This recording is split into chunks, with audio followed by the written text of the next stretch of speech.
عسلامة، أهلا وسهلا، مرحبا بكم في فيديو جديد. وصفة جديدة. وصفتنا اليوم مقروض الأبيض في الكوشة، وإلا ما يسمى بالناعم. مقروض الورقة تختلف معناها الأسامي متاعها، كل واحد شنو يسميه. باش نعملوا وصفة سهلة بنينة بسيطة. تبعوا المقادير وطريقة التحضير.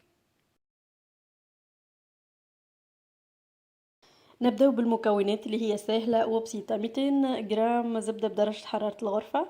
عندي كاس عطرشيه ما يقارب 100 مليلتر، 150 مليلتر معناها. يا اما 100 ولا 150 كيما تحبوا. 50 غرام سكر محور تنجموا تستغناو عليه اذا كان معناها عندكم شكون مريض بالسكر، خاطر بعد الحشوه باش تكون بالتمر. وعندنا كاس ماء بارد، ماء بارد يكون خارج من الفريجيدير بطبيعه الحال. وعندنا مغرفه صغيره متاع قهوه، خميرة الحلويات هذيك راهي مغرفة صغيرة بالكل، معناها نص مغرفة متاع قهوة اللي هي تكون كبيرة شوي.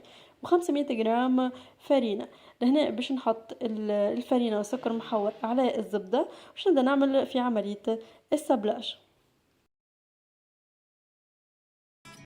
بالطبيعة حطينا السكر محور، معناها ما تنسوش السكر المحور خاطر يلزم يتحط مع الفرينة. كما شفتوا بطرف صباعي نخدمها بشوية بشوية. لهنا بقيت تقريبا 20 دقيقة وانا موسع بالي معناها، ونخدم فيها شوية جهد اما تستحق. كما شفتوا لهنا الزبدة دخلت في الفرينة بالكدا بالكدا. باش نحط كاس العطرشية متاعي نلم بيه، ومن بعد نبدا نلم بالماء البارد. حطينا كاس العطرشيه نلمو كيما شفتوا. انا نلم بطرف صباعي معناها راهي ما تتعجنش العجينه، تتلم لمين. بعد ما دخلنا العطرشيه في العجينه متاعنا، توا باش نزيد الماء بشويه بشويه. بالطبيعه الماء تحطوا معناها تحطوا كاس ماء بارد، وانتم قداش باش تستحقوا، خاطر ما نعرفوا الفرينه فما اللي تشرب وفما اللي ما تشربش. دونك تحطوا الماء بشويه بشويه، تخدموا العجينه متاعكم حتى تتحصلوا على عجينه تكون كاسحه شويه في اليدين معناها ومتماسكه شوي. هذا القوام نتاع العجينه اللي حشطنا بيه، اذا كان معناها لقيتو فيها بلايص صفرة بلايص بيضة حتى شي، هذاك من بعد الكل راهو باش يتنحى. دونك لهنا العجينه نتاعنا تكون متماسكه كيما شفتوها، ما تكونش تتلصق في اليدين. نحطوها بابي سيلوفان ونخلوها في الفريجيدير على الاقل ساعه ساعتين من زمان، واش نتعدوا ونشوفوا الحشوه نتاع التمر اللي حضرناها.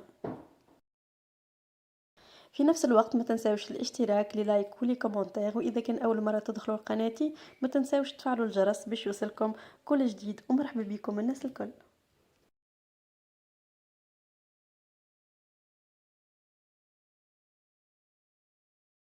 لهنا عندي تمر مرحي، 500 غرام تمر مرحي. زدت عليه 150 غرام عفوا بفريوة مهروشة. 50 غرام لوز مهروش. انا لهنا حبيتهم يكونوا كونكاسي باش يعطونا هكذا قرميشه في وسط المقروض. تنجموا ترحوهم بودر، تنجموا تعملوهم معناها البات اصلا نتاع النوازيت واللوز وتعجنوها مع التمر.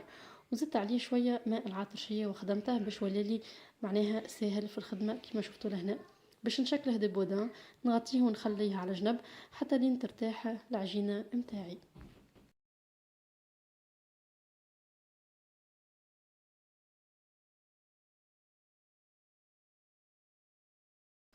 بعد ما ارتاحت العجينه تقريبا ساعه في الفريجيدير وحضرنا التمر متاعنا. دونك باش ناخذوا بالكونتيتي صغيره نحلوها كما شفتوا لهنا.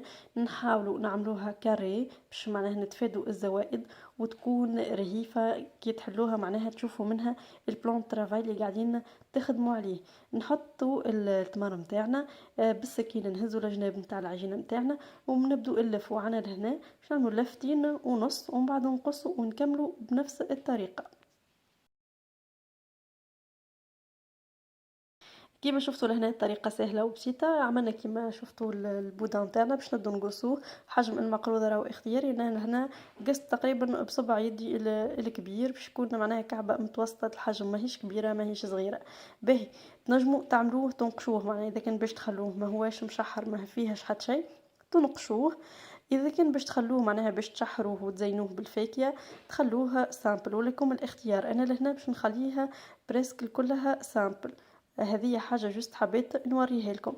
نكمل بنفس الطريقة هذيك. الفور على 180 درجة نخلوه حتى لين معناها يحمر شوية من اللوطة ويبقى بطبيعة أبيض من فوق، وراهو يطيب معناها ما يبقاش ني. كملنا الكمية الأولى دخلناها للفور. تو باش نتعدو نعملو الكميه الثانيه. انا لهنا العجينه قسمتها على زوز باش نعمل المقروض اللي هو صوابع، باش نعمل المقروض اللي هو في شكل المقروض الاسمر. العملية سهلة معناها كيما شفتوا. نحلو الباط نتاعنا، نحطوا فيها الحشو، نسكروها ونحلوها مليح مليح بيدينا، ومن بعد بطابع المقروض نقرصوا عليها ونخدموها ونقصوها في شكل مقروضات. نكملوا هذوما ومن بعد لهنا كيما شفتوا انا عندي طابع ذا يعمل معناها كعبة المقروض كبيرة. تحبوا معناها تعملوها كبيرة صغيرة لكم الاختيار. باش نقصوهم وندخلوهم الفور ونشوفوهم بعد كي يحضروا الكل مع بعض.